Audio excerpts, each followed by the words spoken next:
quis a vontade de Deus Pai Todo-Poderoso nos permitir mais essa rica e feliz oportunidade de podermos estar juntos em Cristo Jesus para mais esse trabalho.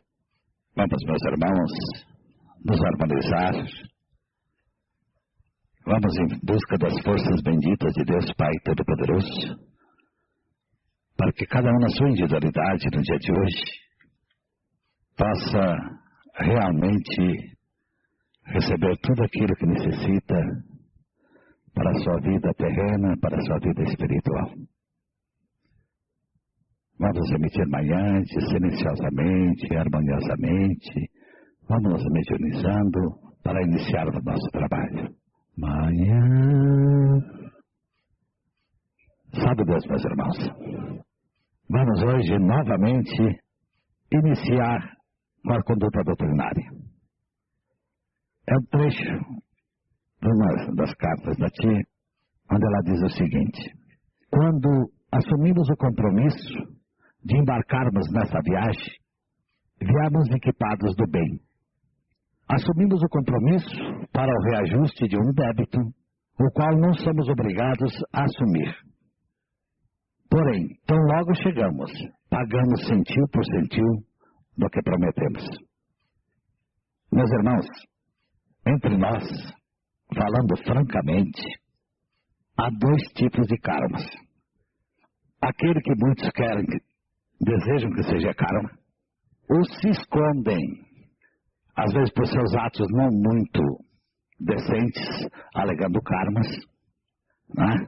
Vamos frisar isso, porque nem tudo é karma. E também as nossas dívidas espirituais, nossas dívidas transcendentais, que nós usamos, isso veio do catecismo, a palavra karma. O correto, né, chama-se lei de causa e efeito. O que quer dizer isso? Em uma encarnação, nós endividamos, vamos a Deus Pai Todo-Poderoso, pedimos a oportunidade para acertar essa dívida, nos deram a oportunidade, reencarnamos com o objetivo de sanarmos este mal, este débito que adquirimos numa encarnação passada. Então, é a lei de causa e efeito. Houve uma causa, né, provocada por nós. Hoje nós vamos receber esse efeito, que é o impacto da dívida. E, meus irmãos, há só duas leis para que se entenda bem isso. Paga quem deve, cobra quem tem direito. Não há outro arranjo. Não existe outro tipo de acerto. Ele pode vir de N maneiras. Pode vir pela dor física, né? Pode vir pela dor moral, pode vir pela dor material, que é financeira, econômica, enfim. Mas não há outro meio. Por isso que nós sempre falamos que esse grupo é um grupo privilegiado. Porque além de aprender, de conhecer a ciência dos mundos etéricos, lhe é dado, pelo seu trabalho mediúnico, de minorar, de aliviar essa dívida. Por quê? Porque tem esclarecimento. Nós temos consciência por que nós estamos passando por aquilo. Imaginem, nós, antes de estarmos aqui, qual seria a reação?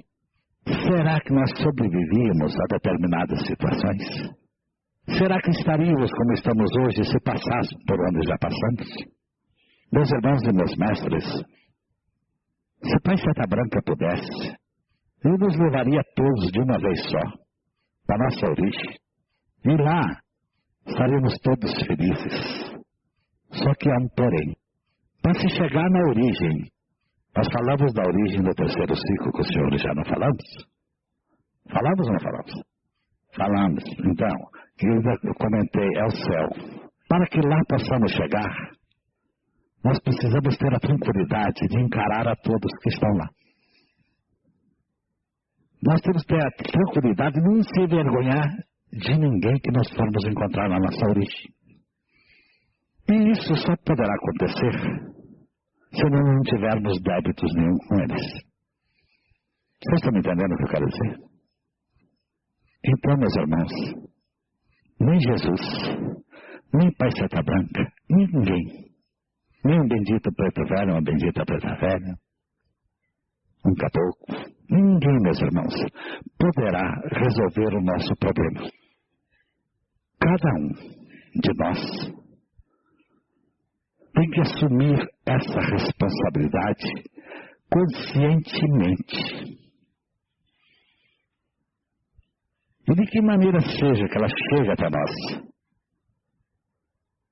nós teremos que pagar essa dívida.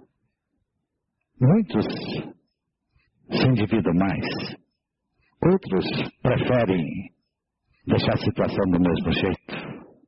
Será, meu irmão, que teremos a oportunidade de uma nova encarnação? Para um reencontro, para um acerto? Por isso, mestres, há necessidade de se ter muito cuidado. Dívidas se adquirem com muita facilidade. Muita facilidade. Eu vou lhes contar uma pequena história, experiência minha, nesta encarnação. Nos idos de 1969, eu fui construir uma residência, uma casa. E um arquiteto, pessoa conhecida nossa, pessoa de relações de outros amigos nossos, fez o projeto da casa. Depois ele propôs a executar o projeto, a construir. E eu concordei. Mas logo nós nos desentendemos. Ele não tinha, acho que ele tinha pouca doutrina e eu não tinha nenhuma. E nós desentendemos. Logo na fundação. Ele disse, eu vou te levar para a justiça. Eu digo, olha, você é um picareta, pode ir para a justiça. Eu ainda devia os trocados, realmente ele ainda tinha os trocados a favor dele. Eu digo, e esse trocado você vai buscar na justiça também, que eu não vou te pagar. Tudo bem. Passado uns tempos, eu já estava aqui, eu soube que ele tinha desencarnado. Num acidente, vindo de Lusiânia, ele vinha de Belo Horizonte, mas naquelas 7 curvas, logo para lá de Lusiânia, muitos de vocês devem conhecer ali, ele entrou debaixo de uma carreta e ele morreu, e a esposa dele estava com ele, também faleceu. Há mais ou menos uns 20 anos atrás, eu vim aqui no Angical, né? Não, pelo contrário. 20 anos atrás, uma entidade me chamou no trono. Disse, meu filho, tem um estrangeiro que quer falar com você. Eu disse, tudo bem, meu pai. Sentei no trono e deu passagem. A primeira coisa que ele falou, eu não sou picareta. Eu digo, ô Profitóis, você aqui. Logo, quando ele me falou a palavra, eu logo sabia quem estava ali. Ele hiper revoltado. Hiper revoltado. Eu conversei com ele, e dias antes, uma semana, eu tinha encontrado com o filho dele. Eu encontrei com o fulano de tal, seu filho. Disse, ele não é meu filho, coisa nenhuma. Eles são filhos da minha companheira, que também faleceu comigo. Aí eu abandonei minha família na Espanha, ele era espanhol. Eu não sabia disso, eu nunca tinha me dito isso. E eles estão vibrando, estão com ódio de mim, não me perdoam, é aquela história. Não, conversei bastante com o Profitóis, fiz o batalhão, digo, graças a Deus estou livre do Profitóis. Há uns 8 anos atrás eu comecei a construir uma casa que eu resido hoje. Foi um pedacinho, parou, foi outro. No acabamento, o mestre diz, Nestor, tem alguém andando nessa casa. Digo, você está assombrado, não é possível, você é um doutrinador? Quem que podia estar andando nessa casa aí? Diz, tem. Né? Novamente a entidade me chama, vou lá, Profitóis de novo. Digo, mas professor, depois de 20 anos você aqui ainda, você não vai acabar aquela casa. Eu digo, eu nem quero. Se você precisar de casa, não preciso não. Se quer para você, eu te dou. Né? Aí conversei com ele de novo, coisa e tal. Aconteceu mais uns detalhes, mas isso não é importância. Foi feita a elevação, o professor foi embora. Só porque eu chamei um profissional de picareta. Não é tão difícil, meus irmãos, a gente adquirir dívida. Ele era um grande artista, ele desenhava muito bem, pintava quadros, realmente ele era um alto profissional.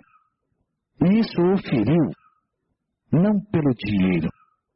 Ele não falou de dinheiro que eu fiquei devendo para ele. Nem do negócio, feriu, ele se sentiu humilhado. Viu no que havia de mais nobre dentro dele, que era a profissão e a capacidade que ele tinha como um profissional. Só estou contando para os senhores que não precisa matar ninguém, não.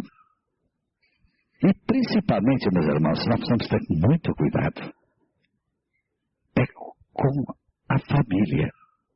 Porque o relacionamento na Terra, estou respondendo uma pergunta que fizeram aqui.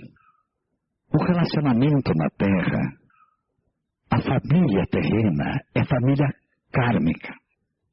É montado um programa. E é o reajuste kármico. Principalmente, meus irmãos, os filhos. É muito sério. Porque, geralmente, na grande maioria, nossos filhos são nossos cobradores. E Jesus, no seu imenso amor, nos concede essa liberdade, essa oportunidade de podermos, desde que eles nascem, a emitir o amor, o carinho, para que ele possa crescer, possa ser orientado, possa ser encaminhado pela bênção de Deus. Às vezes ao contrário, às vezes nós não conseguimos, os pais sofrem terrivelmente, muitas vezes os pais se envergonham terrivelmente com ações de filhos, mas nunca um pai, principalmente a mãe, poderá virar as costas para um filho. Ou usar o filho como instrumento de chantagem e tanta coisa que a gente vê. O acerto de um casal, o desacerto de um casal, por mais doloroso que seja, por mais difícil que seja, mas os filhos devem ser poupados. Meus irmãos, a família tem toda a proteção do mundo espiritual. Toda a proteção. Porque ali que se realizam, que acontecem as grandes libertações. Às vezes uma mãe que sofre pelo filho anos a fio, desencarna, chega do outro lado, vai ver, é um grande amigo. Não tem nenhum laço, nenhum parentesco familiar no mundo espiritual. Há casos, existem casos onde às vezes, numa família kármica, ali é um parente espiritual daqueles que se encontram ali. E ele vem ali para, às vezes o karma é muito pesado, é muito difícil.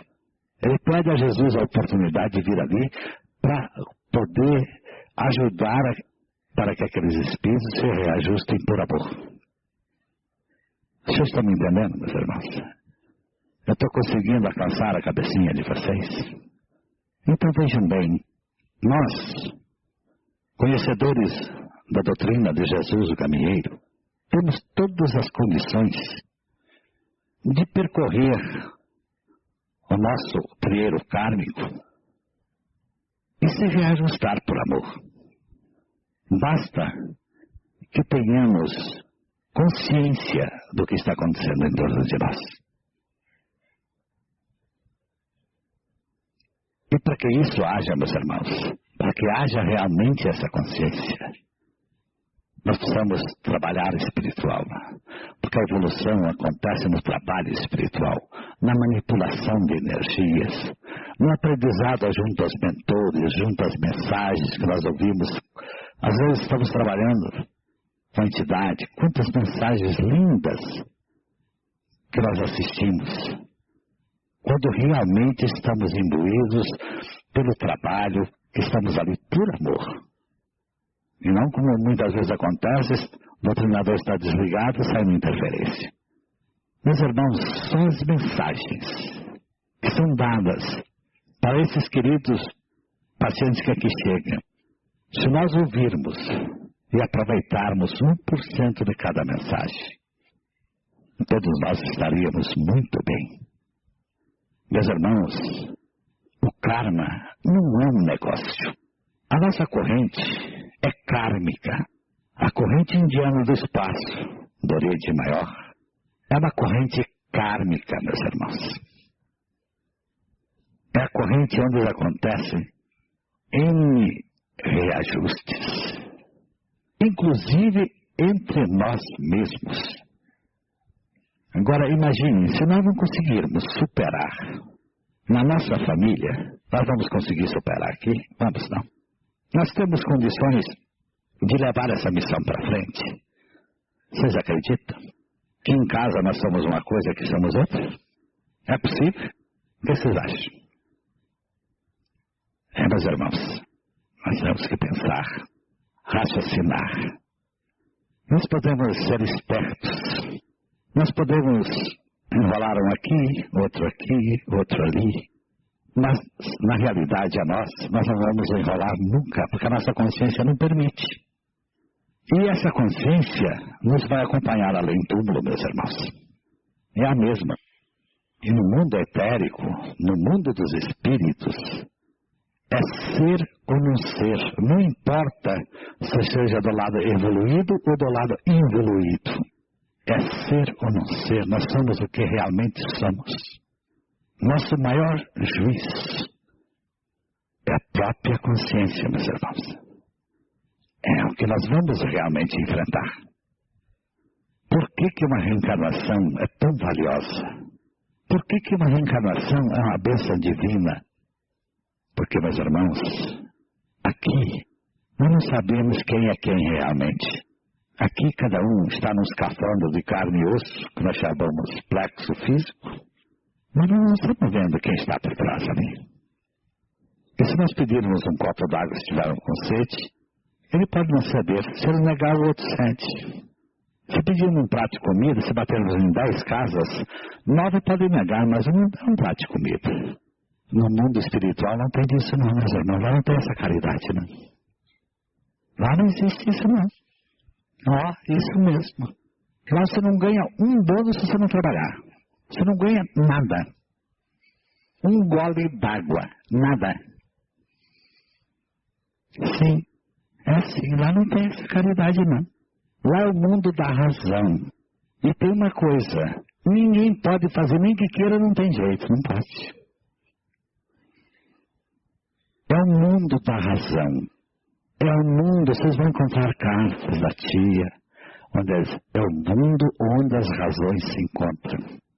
Várias vezes eu vi tia chorar e dizer para mim assim, Nestor, eles não têm amor no coração. E realmente não têm, porque é a razão. Eles sabem que você está sofrendo, que você está desesperadamente sofrendo. Eles sabem que você não trilhar e te ajuda, mas não pode entrar no seu livre-arbítrio. Olhem, quando uma entidade repetir um alerta para vocês 2 vezes, é porque ele quer vocês bem demais. A terceira nunca lhe dirá, porque se ele disser, ele já está entrando no seu livre-arbítrio. E não pode, ninguém pode entrar no livre-arbítrio nosso.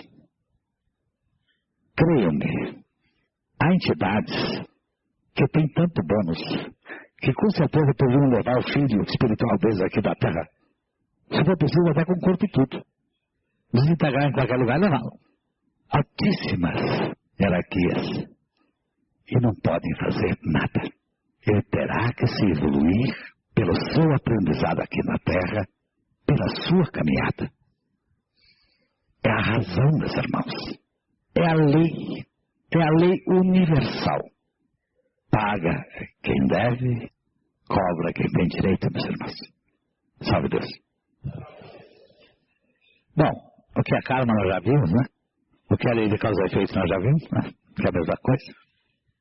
Planeta Terra, vamos falar sobre o nosso planetinha, né? Querido planeta Terra, um pedacinho do Brasil, né? que faz parte do planeta Terra ainda. Como é visto pela espiritualidade esse planeta? Eu já comentei com os senhores, parece que no encontro passado, ou no primeiro, não sei.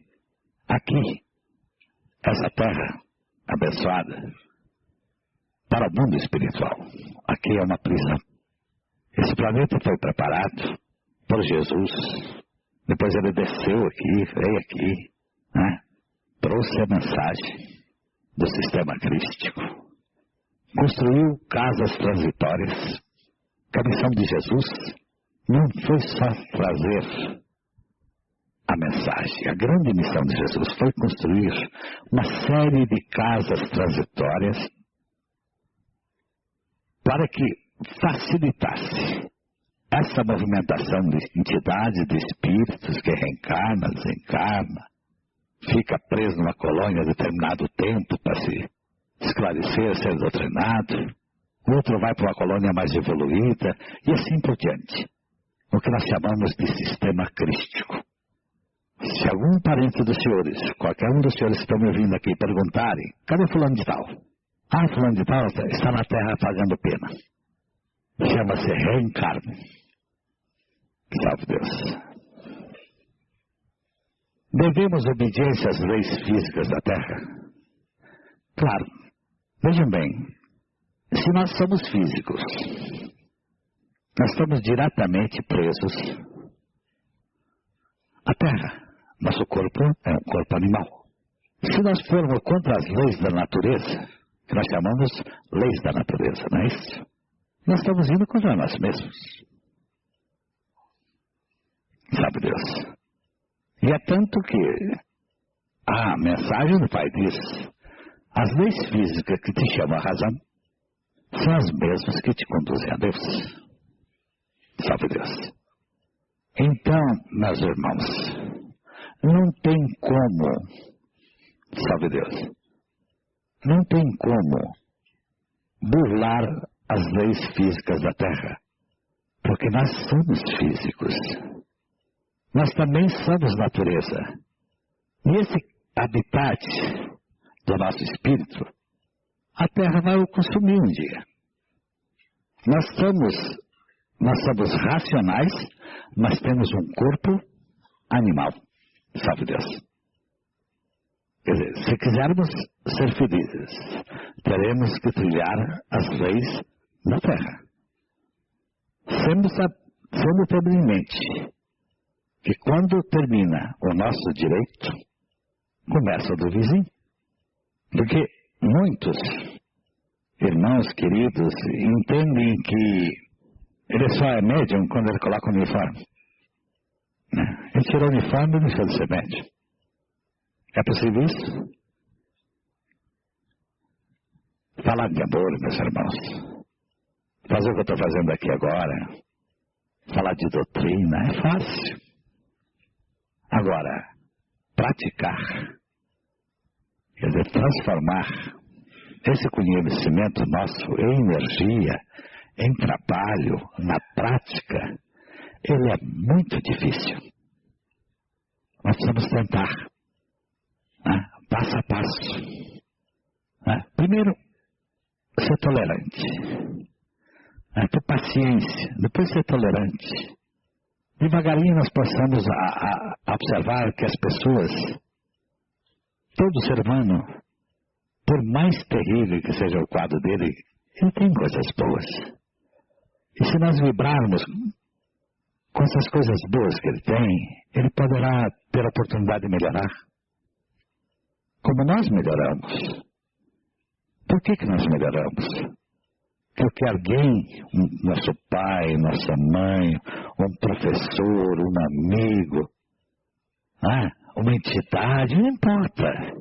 Alguém acreditou em nós e viu que nós tínhamos coisa. Não éramos de todos tão maus.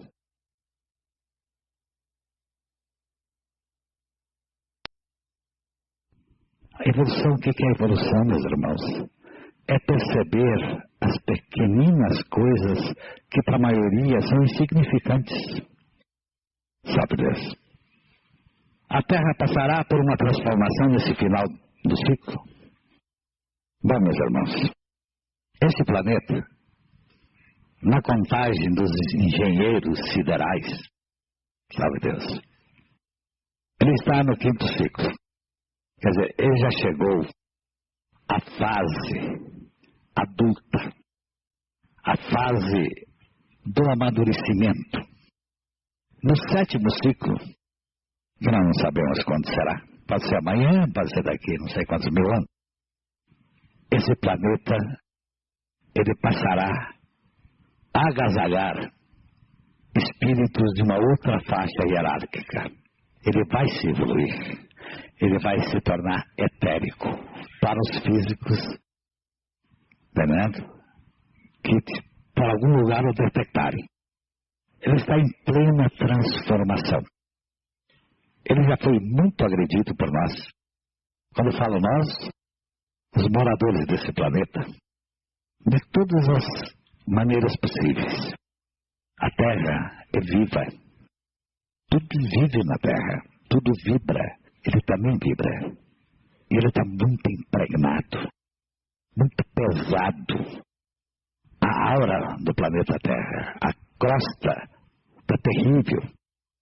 E creia-me, o pico mais alto que existir aqui na Terra vai ser lavado pela água. Porque só a água consegue desimpregnar, consegue limpar. Como vai acontecer? Vai acontecer da seguinte maneira. A nossa terra natal, que nós estamos procurando descobrir o caminho de volta, que é a Capela, planeta mãe, determinado ciclo, ele se interpõe entre o Sol e a Terra. Ele passa, tem uma órbita que ele vai passar. Só que, segundo os cientistas, já detectaram esse planeta. Se já detectaram, é sinal que ele já está vindo. Que ele pertence a uma outra galáxia. Eu não sei se eu vou achar um recorte. Se eu achar, eu anexo para vocês. Aí numa carta. Ele tem, parece que 54 vezes mais luminosidade que o Sol. E é 140 e tantas vezes maior que o Sol. E ele não é do sistema solar. Ele é de um outro sistema, de uma outra galáxia. É tanto que levarão 7 dias e 7 noites a contagem. É o tempo que ele vai gastar para atravessar, né, entre o Sol e a Terra. Vocês imaginem o que vai acontecer com a Terra. Sem lua, sem maré. A força magnética desse planeta. E é a força magnética desse planeta que vai arrancar essa crosta com esses espíritos e jogá-los para um outro lugar. Se lá para frente eu achar que nós devemos conversar com isso mais um pouquinho, eu conto mais um pouquinho para vocês. E a nossa função, o compromisso que nós assumimos com Jesus, foi exatamente libertar o máximo de entidades que estão presas a essas crostas. É só para isso que nós estamos aqui, meus irmãos. É essa a nossa missão. É fazer o possível e o impossível para transferir essas entidades que ainda estão aqui, que não conhecem a lei crística, dessa faixa vibratória para uma outra faixa vibratória, que nós chamamos de doutrinação, né? Desobsessão, cura desobsessiva. O que é cura desobsessiva? Doutrinar, emanar e curar. É isso que é cura desobsessiva, meus irmãos. É a doutrinação dos espíritos. Esse poder imenso, que os senhores não poderão nunca, no plano físico, ter ideia do que é o amanhecer realmente. É um investimento imenso. Acho que Jesus já fez isso para nos apavorar da responsabilidade que nós temos. Por que fomos escolhidos? E ele só tem a nós, meus irmãos. Muitas entidades da lei negra têm consciência que se chegar até aqui, ele não volta mais. Eles sabem disso. Eles sabem que se chegar até amanhecer, aqui é o fim da linha para ele. Graças a Deus. Porque são irmãos queridos que precisam do nosso amor, precisam da nossa energia, precisa da nossa doutrina, da nossa cura.